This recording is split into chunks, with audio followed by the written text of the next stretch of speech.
واش فعلا تظلم أشرف حكيمي في البالون دور؟ خليكم معنا.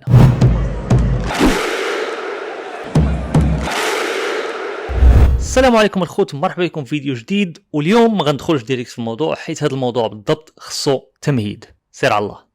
انا صراحه كواحد مغربي عمرني اهتميت اهتمام كبير بهذا الحجم بشكون دا البالون دور، تو سامبلومون لانه ما عمر كان شي لاعب مغربي مرشح للبالون دور. اوكي كان سيبورتي رونالدو، ميسي لاعب كبير، مي بغض النظر الامر ديالهم ما كيهمنيش، وبالتالي عمرني درت الريسيرش اللي درته هذه المره. وفي هذا الفيديو كل الارقام اللي غتسمعوها هي ارقام موثوق منها، بحكم اني درت ريسيرش براسي وقلبت على لا سورس منين جايه هاد لانفورماسيون. الوغ سي فاليد ا 100%. البالون دور او الكره الذهبيه اسست اول مره في 1956 عن طريق فرانس فوتبول. هادشي تقدر تكون عارفه، ولكن اللي ما غتكونش عارفه هو انه هاد الجائزه كانت خصيصا للاعبين الاوروبيين الذين ينشطون في الدوريات الاوروبيه فقط. يعني اي واحد ماشي اوروبي ممنوع عليه يفوز بالجائزه. وكملوا في هذا النمط الى سنه 1995 بالضبط، هي فاش قررت فرانس فوتبول تغيير القوانين وفتح البوابه للاعبين الغير اوروبيين باش هما يقدروا يفوزوا بالجائزه. وكان ذلك عن طريق جورج ويا. في نفس سنه 1995 اول لاعب غير اوروبي يتوج بالكره الذهبيه، يعني دشنها لهم جورج ويا. ولكن ظلت الجائزه محصوره في اللاعبين الذين ينشطون في الدوريات الأوروبية فقط. يعني أي واحد كيلعب في سود أمريك ولا في آسيا ولا في أفريقيا ممنوع عليه يفوز بالجائزة. إلى سنة 2007 تم فين تغييرات القوانين، ولا أي واحد في أي دوري يقدر يفوز بهذه الجائزة. وفي سنة 2010 الفيفا قررت هي تنضم لهذه الجائزة، وفعود ما يديروا فرانس فوتبول بالون دور داروا فيفا بالون دور من 2010 وهي بادية، ولكن سالات في 2015. يعني كانت مدة 6 سنين تقريبا أو 5 سنين. عندك 2010 2011 2012 2013 2014 2015. ثم سالات الشراكة ديال فيفا مع فرانس فوتبول ورجعات بالون دور كما كانت.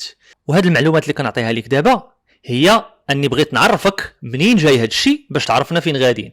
دابا الامر اللي كيهم المغاربه كاملين، اشرف حكيمي ماشي غير المغاربه مسيبورتينو بسبب العاطفه، وانما اشرف حكيمي لاعب غير مفهوم الظهير على مر التاريخ، حيث ما كاينش شي ظهير في تاريخ كره القدم سجل في ربع النهائي تشامبيونز ليغ، نصف نهائي تشامبيونز ليغ، نهائي تشامبيونز ليغ، وتالق موسم كامل.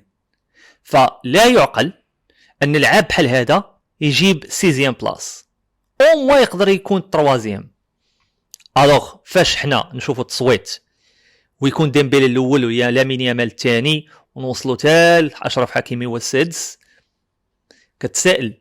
ولكن كترجع ليستوار ديال هاد فرانس فوتبول. اول حاجه مؤسسه في فرنسا، فمن انت كمغربي باش تحاول تحيد عليهم من بلادهم؟ وحنا كاملين عارفين الضعف ديال الصحافه المغربيه، وهذا موضوع غنطرق ليه من بعد في هذه الحلقه. اشرف حكيمي دار اللي ما داروش اي مدافع في تاريخ كرة القدم. يعني رغم انه كانوا لعابة كبار، روبرتو كارلوس، مالديني، كافو، عطا الله مدافعين الكبار وما فازوش بها. فهاد الشيء كيخلينا نبردوا شويه على رواحنا ونقولوا راه هادوك الاباطره وما فازوش بها. فاشرف حكيمي نقدروا نضموه لديك اللائحه ديال اللاعبين اللي كان المفروض يفوزوا بها. في الترشيحات ديال البالون دور ديما كنشوفوا لعابه كيكونوا دي زاتاكون، نادرا ما كتشوف ان ميليو ولا دي ديفونسور. غير هو شنو اللي كيخلي اشرف حكيمي سبيسيال؟ راه ماشي العاطفه ديال المغاربه وماشي غير كنهضروا وماشي غير داويين، لا، اشرف حكيمي ظهير ايمن، سو كي فو دير عنده واحد ليسباس اللي خصو يركز عليه. الا انه هو بلونطريما ديالو بلي زيفور ديالو وبالديديكاسيون ديالو غير المفهوم ديال داك البوست، وطبعا بمساعده من المدرب، حيث المدرب الا قال ليه ما تفوتش هاد لي تيريتوار ما غيفوتهاش. مي لويس انريكي ساهم بشكل كبير في بناء هاد لا فيرسيون الخارقه ديال اشرف حكيمي، وما نساوش هادشي، حيت راه كنشوفوا اشرف حكيمي في باريس سان جيرمان وكنشوفوا اشرف حكيمي في المنتخب، وهو دائما متالق. غير هو فيرسيون ديال المنتخب ماشي هي فيرسيون ديال باريس سان جيرمان، كاين فرق، وهذا الشيء كيبقى على حسب خطة المدرب. السؤال اللي غنطرحه هو واش كاين شي لعاب بحال لامين يامال داز في تاريخ كرة القدم؟ طبعا كاين محسن منه بعشرات المرات. واش كاين شي لعاب بحال ديمبيلي؟ طبعا ما احسن منه بزاف وبدرجات. واش كاين شي لعاب بحال هذوك المرشحين كاملين اللي كيلعبوا في خط الامام؟ اكيد. السؤال اللي بعده واش كاين شي واحد غير مفهوم البوست بحال اشرف حكيمي؟ الجواب هو لا. معمر شي مدافع كما قلت لكم في تاريخ كرة القدم على مر التاريخ سجل في كارت فينال، دومي فينال، فينال ديال الشامبيونز ليغ. فهنا الا ما بغيتوش وراه بان لينا بانه ما بغاوش وعطاو لو شوا ديالهم وعطاو التصويت ديالهم، ولكن اش كنتوقعوا كمغاربه من جائزه كيصوت عليها دي جورناليست؟ دخلنا عليكم بالله بيني وبينكم، اش كنتوقعوا؟ ودابا نهضروا على الصحافه المغربيه اللي تبارك الله عليكم صمون بكمون، ما عندي ما نسالكم.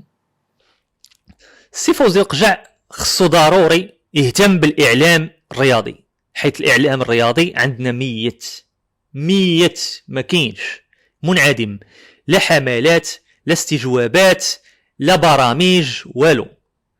ما يعني صراحه انا صراحه كنستغرب الاعلام الرياضي اش كيدير الوقت كامل في المغرب، الاسبوع كامل اش تديروا؟ شنو عندكم في الكالندريي؟ اش كديروا؟ مريحين كتشربوا قهاوي في البيرو كذا مطلعين على هذا، شوف هذا الارتيكل، شوف كذا، لا بحث لا سيبور لا والو. عندكم لعابه بحال اشرف حكيمي، بحال اكراد، بحال لعابه عالميين. ديروا استجواب مع دياس، ديروا استجواب مع حكيمي، ديروا استجواب مع المحترفين المغاربه، كل مره جيبوا واحد لشي شو. راه من هنا خصنا نبداو نخططوا للكره الذهبيه الافريقيه باش نكونوا واضحين، حيت ما يجيش انا شي واحد يقول لي حقه الواد راه صلاح وكذا، حيت داك العام لقمان داها غير حيت تألق في كأس الكونفدرالية الأوروبية، سينو راه ما يديهاش. الوغ هاد العام أشرف حكيمي راه مسجل في الكارت فينال والدومي فينال والفينال ديال كوب تشامبيونز ليغ.